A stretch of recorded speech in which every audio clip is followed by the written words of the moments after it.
Bonjour, John Snowgall, donc vous êtes président directeur général de Africacom. Que fait Africacom? Déjà, je vous remercie de me donner l'occasion de parler d'Africacom.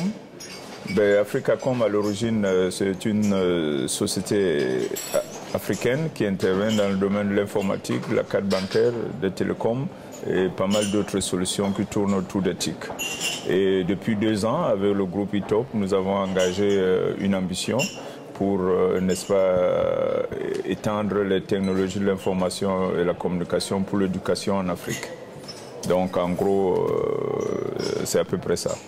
Ok, donc justement, comme on est sur les nez de journée, on va parler d'éducation et de numérique, parce qu'on parle de ça pendant 3 jours dans les nez de journée. Votre expertise vous amène à avoir une petite vision globale de ce qui se passe en Afrique francophone sur les TIC. Où on en est?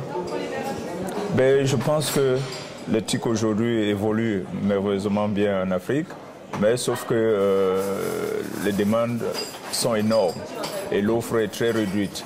Donc je pense qu'il est question aujourd'hui d'envoyer tous ces espaces-là et permettre aux Africains, comme ça se passe partout ailleurs, de pouvoir jouir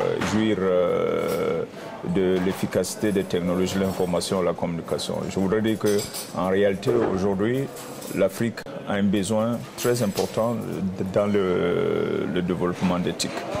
Est-ce qu'il y a une volonté, comme en France ou en Europe, de développer justement l'usage du numérique en classe par les gouvernements, les ministères d'éducation, ou c'est plutôt les établissements privés qui se dotent en solutions techniques? Alors, le problème en Afrique, dans les TIC en général, c'est que les gouvernements n'ont pas exactement compris l'importance des technologies de l'information et de la communication dans la vie en général, dans la gestion en particulier, mais tout particulièrement dans l'éducation. Donc aujourd'hui, nous sommes donc en train de travailler là-dessus pour sensibiliser et les amener à comprendre que les technologies de l'information et de la communication sont incontournables.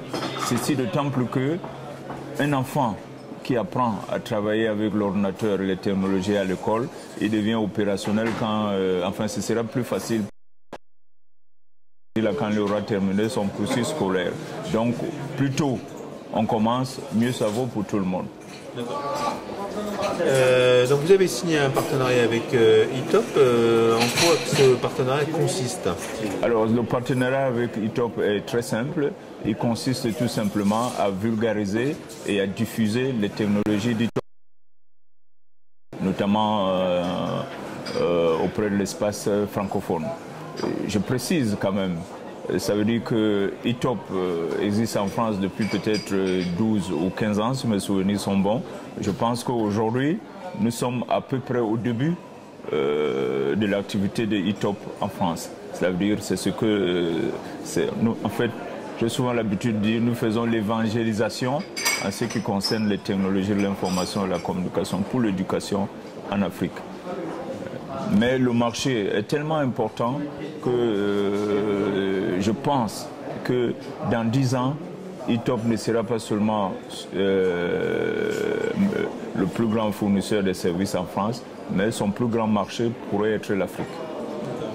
Alors vous avez passé 3 jours sur les nez de journée. On vous a vu hier dans l'établissement Truffaut qu'on a visité. Qu'est-ce que vous retirez de ces journées, nez de journée? Alors j'ai particulièrement apprécié la descente sur le terrain, notamment auprès de l'établissement Truffaut. Tout simplement parce que vous savez, quand on parle de ces technologies-là, elles ont l'air abstraites. Donc en réalité, quand on descend sur le terrain, on voit la réalité du produit et on a la possibilité de mieux l'appréhender et de savoir de quoi il s'agit exactement. Donc à mon humble avis, je pense que c'est une descente salutaire et j'aimerais même qu'à l'avenir qu'on fasse plus de descentes de cette nature concernant les différents produits ITOP. Alors maintenant pour les nettes journées, je suis globalement satisfait. Je pense que c'est quelque chose qu'il faut faire. Je pense même qu'il faudrait l'étendre sur le continent africain. Je souhaiterais suggérer ces partenariats enfin à ITOP, pour qu'on crée un certain nombre de net journées sur le continent, de manière à ce que les gouvernants, les enseignants et les étudiants et même les parents aient la possibilité, n'est-ce pas, en un seul lieu, de s'approprier ces technologies.